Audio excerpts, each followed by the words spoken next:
Halo teman-teman semua, kembali lagi sama aku Kak Dinda. Di sini kita akan belajar teks eksplanasi di pertemuan kedua bahasa Indonesia ini, dan di sini kita akan melanjutkan dari apa yang kita pelajari kemarin. Nah, sehari ini kita akan belajar tentang beberapa hal. Yang pertama itu kita akan belajar tentang 5W1H dan penerapannya pada teks eksplanasi. Pertama-tama kita harus cari tahu dulu nih, apa sih 5W1H itu? 5W1H adalah sebuah metode yang dilakukan guna mendapatkan informasi secara lebih kaya dan mendalam. Caranya dengan memenuhi atau menanyakan setiap unsur 5W1H tersebut kepada narasumber. Nah, urutan 5W1H itu ada apa aja? Yang pertama itu ada what, apa yang terjadi? Apa sih yang terjadi dalam teks tersebut? Kemudian who, atau siapa? Siapa yang terlibat dalam peristiwa tersebut? Kemudian why, atau kenapa? Mengapa hal itu bisa terjadi? Kemudian yang keempat ada when, kapan peristiwa itu terjadi? Kemudian yang kelima ada where, atau di mana peristiwa itu terjadi. Kemudian yang terakhir ada how, yaitu bagaimana peristiwa itu bisa terjadi, seperti itu. Nah, kemudian di sini kakak akan coba jelaskan contoh penerapan 5W1H dalam teks eksplanasi. Pertama-tama kakak akan coba bacakan dulu teksnya. Gempa bumi kembali mengguncang Pulau Lombok, Nusa Tenggara Barat atau NTB dengan magnitudo sebesar 5,7 skala Richter. Akibat gempa yang terjadi di Lombok tersebut, sebuah sekolah yaitu SD Negeri 25 Mataram memberikan kebijakan untuk memulangkan siswa lebih awal untuk menghindari hal-hal yang tidak diinginkan serta sebagai upaya antisipasi adanya gempa susulan. Gempa bermagnitudo 5,7 skala Richter tersebut terjadi pada hari Kamis, 6 Desember 2018 pukul 8 WIB. BMKG mengatakan bahwa pusat gempa berada pada kedalaman 10 km yang berlokasi di 23 km barat laut Mataram, yaitu pada 8,37 lintang selatan dan 116,06 bujur timur. Gempa kali ini tidak berpotensi menyebabkan tsunami. Para siswa yang sedang mengerjakan soal ujian akhir semester menangis dan ketakutan saat gempa terjadi. Hal ini dikarenakan trauma atas gempa terdahulu yang masih mereka rasakan. Pihak sekolah memulangkan siswa lebih awal untuk menjamin keamanan dan keselamatan siswa. Para siswa boleh diizinkan pulang lebih awal, namun dengan memastikan bahwa siswa dijemput oleh pihak keluarga. Nah, di sini kita akan coba terapin 5W1H dalam teks eksplanasi ini. Tadi kan pertama ada what, apa yang terjadi. Nah, yang terjadi di sini adalah sebuah sekolah SD Negeri Mataram memberikan kebijakan untuk memulangkan siswa untuk upaya antisipasi adanya gempa susulan. Apa yang terjadi? Itu siswa dipulangkan karena adanya gempa gitu. Nah, kemudian who atau siapa yang terlibat dalam peristiwa tersebut. Yang terlibat dari cerita ini yaitu siswa dari sekolah SD Negeri 25 Mataram dan pihak sekolah. Kemudian, mengapa hal itu bisa terjadi? Di sini lebih dijelaskan ke arah bagaimana tadi apa pertanyaannya? Mengapa hal itu bisa terjadi? Mengapa siswa bisa dipulangkan karena terjadinya gempa bumi seperti itu. Lalu yang keempat ada when, kapan peristiwa itu terjadi. Nah, ini di sini ya. Wait, kayaknya ini kurang jelas ya highlighternya. Oke. Kapan pada hari Kamis 6 Desember 2018 pukul 8, 2 menit kedua dan 46 detik ke 46 WIB. Itu kapan? Kemudian di mana peristiwa itu terjadi? Oke. Di mana peristiwa itu terjadi? Coba kita cari ya. Di Pulau Lombok, Nusa Tenggara Barat. Di sini terjadinya gitu. Lalu yang keenam, how? Bagaimana peristiwa itu terjadi? Di sini jelasin ya tadi prosesnya. Jadi siswa tuh yang lagi ngerjain soal ujian akhir semester menangis dan ketakutan. Lalu karena mereka punya trauma. Lalu akhirnya mereka dibolehin untuk pulang lebih awal gitu. Gitu aja. Kemudian kita akan bahas, oh ya di sini kakak mau kasih tahu hal yang penting, di sini ada sebab akibat ya. Gempa bumi kembali mengguncang NTB dengan magnitudo sebesar 5,7 skala liter ya maksudnya. Seperti ini. Ini adalah sebab. Nah, akibatnya yaitu SD Negeri Mataram memberikan kebijakan untuk memulangkan siswa lebih awal untuk menghindari hal yang tidak diinginkan sebagai upaya antisipasi adanya gempa susulan. Ini kan sebab, lalu akibat yang terjadi yang mau dijelaskan dalam teks ini adalah si akibatnya itu. Seperti itu. Lalu, kemudian pembahasan yang kedua kita hari ini adalah tentang kalimat efektif bahasa Indonesia. Pertama, kita cari tahu dulu nih, apa kalimat efektif itu. Kalimat efektif merupakan kalimat yang disusun berdasarkan kaidah-kaidah yang berlaku. Suatu kalimat dinyatakan efektif apabila memiliki unsur yang utuh dan tepat, seperti adanya subjek, predikat, objek, dan sebagainya. Kalimat efektif bahasa Indonesia harus mudah dimengerti, dapat mengungkapkan maksud penulis, serta tidak mengandung maksud yang lain atau rumpang. Nah, di sini ada syarat-syarat dari kalimat efektif. Apa aja? Pertama, harus sesuai dengan ejaan yang disempurnakan atau EYD. Nah, kalian bisa lihat di Puebi gitu. Nah, penggunaan huruf besar, tanda baca, ejaan yang tepat, memperhatikan kata baku, dan unsur-unsur yang sesuai dengan EYD. Gitu.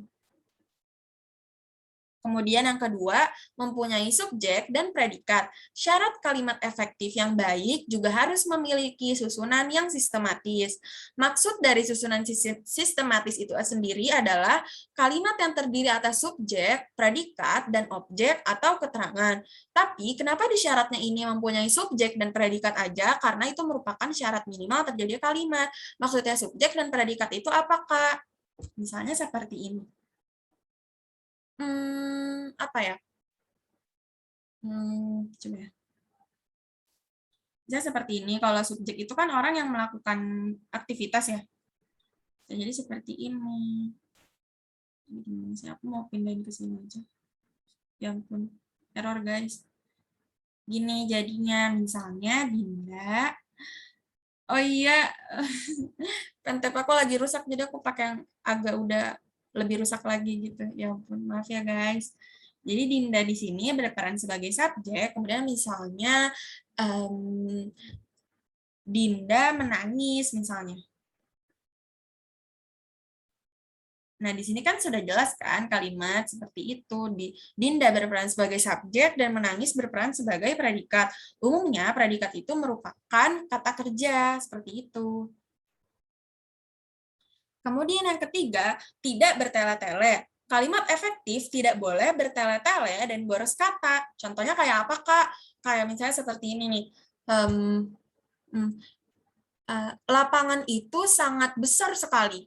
Sangat besar sekali. Kan pemborosan kata, harusnya kita seperti ini aja, misalnya lapangan tersebut sangat besar atau lapangan tersebut besar sekali gitu. Jadi tidak bertele-tele dan tidak boros kata. Kemudian yang keempat, tidak multitafsir. Pembaca dapat mengartikan kalimat yang disampaikan dengan baik sehingga tidak ambigu atau kesulitan mengartikan maksud dari sebuah kalimat. Tidak ambigu itu misalnya kita tidak ada sebuah kalimat misalnya dan kita tidak salah mengartikan, misalnya kalimat itu bisa punya dua arti. Nah, nanti ada contohnya di bawah ya. Di sini ada contoh kalimat efektif. Nanti aku jelasin tadi yang poin terakhir. Jadi yang pertama contohnya, Novia membeli kue untuk adiknya. Ini sudah efektif. Ini coba kakak ini ya. Ini sudah efektif. Nah, bentuk dari tidak efektifnya adalah Diana membelikan kue untuk adiknya Novia. Nah, ini yang ambigu. Misalnya kita bingung kan, ada dua arti dalam kalimat tersebut. Jadi misalnya seperti ini. Kita ini opsi mengerti pertama, maksudnya pemahaman kita awalnya kita kira, ini kalimatnya gini bukan sih gitu. Diana membelikan kue untuk adiknya Novia. Oh, kita mikirnya, oh Diana membeli kue untuk adiknya Novia, adiknya si Novia gitu. Satu. Kedua, Diana memberikan kue untuk adiknya Novia. Maksudnya Diana itu punya adik namanya Novia, dia beliin untuk adiknya gitu. Jadi ada dua arti yang kemungkinan bisa terjadi gitu, dan di situ ambigu, nggak boleh. Jadi makanya di sini contohnya itu adalah Novia membeli kue untuk adiknya, itu lebih tepat gitu. Tapi mungkin di sini bentuk tidak efektifnya aku juga ngerasa agak aneh ya. Ini kan Novia membeli kue untuk adiknya, berarti Novia berperan sebagai kakak kan. Tapi di sini kok Diana memberikan kue untuk adiknya Novia. Mungkin maksudnya Novia memberikan kue untuk adiknya Diana gitu, kebalik ya kalimatnya di sini. Kemudian contoh yang kedua, anak-anak harus berhati-hati jika melewati lorong. Itu kalimat efektifnya. Bentuk tidak efektifnya adalah para anak-anak harus berhati-hati jika anak-anak melewati lorong. Nah, di sini banyak banget pemborosan kata yang terjadi ya. Apa aja tuh Kak yang tidak efektifnya, yang pemborosan katanya, itu ada banyak ya. Di sini ini aku stabilain merah kali ya. Di sini para anak-anak. Wait. Para anak-anak, harusnya nggak usah pakai para ya, anak-anak juga bisa gitu. Anak-anak harus berhati-hati jika anak-anak melewati lorong. Di sini anak-anaknya ada dua, harusnya bisa diganti. Jadi anak-anak harus berhati-hati jika melewati lorong. Jadi anak-anak yang di sini bisa dihapus nih. Ini bisa dihapus, wait. Nah ini bisa dihapus nih. Yang ini nggak usah dihapus. Jadi begitu deh. Jadi sesuai sama kali contoh yang di kiri yang ini. Aduh, agak riuh ya. Sorry guys. Ini. Lalu contoh yang ketiga, setiap hari Senin anak-anak upacara bendera. Bentuk tidak efektifnya adalah setiap hari Senin para anak-anak upacara bendera. Nah, di sini udah ada para, tapi anak-anak, harusnya para anak atau anak-anak aja gitu. Jadi opsinya cuma gini aja nih. Maksudnya kalau udah pakai para, nggak usah double. Ini para anak, atau anak-anak aja gitu. Ya ampun, maaf ya guys. Sebenarnya tulisan aku bagus, cuman ini salah pulpennya. Gitu. Oke, aku harap kalian paham ya. Nanti di kelas pas Zoom, nanti kita coba bahas lagi kalau teman-teman ada yang belum paham. Nah, jadi berikutnya kita akan bahas mengenai kata baku. Pengertian dari kata baku itu sendiri adalah kata yang aturan dan ejaannya sudah disesuaikan dengan kaidah bahasa Indonesianya. Atau nyanyi sebenarnya nggak usah pakai. Kata ini bersifat baku dan digunakan secara resmi dalam bahasa Indonesia yang baik dan benar. Kata baku adalah kata yang sudah berbentuk mutlak baik penulisan dan pengucapannya. Ini tipe ya. Oke, nah di sini ada ciri-ciri dari kata baku. Yang pertama, kata baku tidak dipengaruhi oleh bahasa daerah, kemudian juga tidak dipengaruhi oleh bahasa asing. Dan pada pemakaian imbuhan maksudnya ya, kata baku ini bersifat eksplisit. Eksplisit itu apa maksudnya? Artinya tuh kayak kata-kata yang tegas, terus kayak langsung tersurat gitu. Sedangkan kan kalau implisit itu dia tersirat gitu kan. Jadi kalau eksplisit itu kita kayak langsung artinya tuh satu dan maksudnya artinya tuh langsung jelas gitu, artinya tuh apa gitu, eksplisit. Kayak misalnya Dinda cantik banget sih, berarti beneran cantik gitu, nggak ada maksud-maksud tersembunyi. Sedangkan kalau lawan dari eksplisit itu misalnya seperti implisit, aduh panas banget nih, apa artinya? Oh maksudnya nyalain kipas gitu misalnya. Nah kemudian juga yang keempat, kata baku yaitu dari bahasa ini aku ngerasa ada aneh sih, cuma nanti kakak coba cari tahu lagi, nanti kakak bahas di kelas ya. Baku adalah bahasa percakapan, kemudian kata baku digunakan sesuai dengan konteks kalimat, misalnya sesuai sama konteks kalimat yang lagi dibahas di teks tersebut atau kalimat tersebut. Kemudian kata baku tidak mengandung arti pleonasme. Nah, terus yang kelima, kata baku tidak mengandung hiperkorek. Tapi sekalian bingung kan pleonasme itu apa dan hiperkorek itu apa? Sama kakak juga bingung. Makanya kakak coba cari di internet dan ini coba kakak kasih tahu ke kalian. Makanya di sini kita sama-sama belajar ya. Oke. Soalnya tadi udah kakak jelasin ya sebelumnya. Nah, kalimat yang mengandung kalimat planetisme sendiri adalah kalimat yang tidak ekonomis atau mubazir karena terdapat kata-kata yang sebetulnya tidak perlu digunakan. Contoh-contoh pemakaian bentuk mubazir dapat dilihat seperti berikut ini.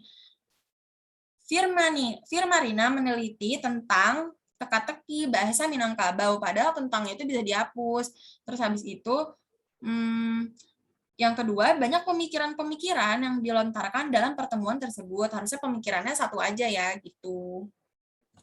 Oke, mungkin contohnya 2 aja kali ya.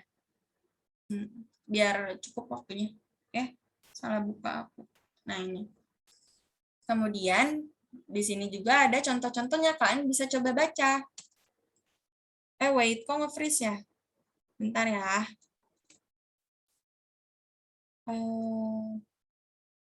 Pause recording.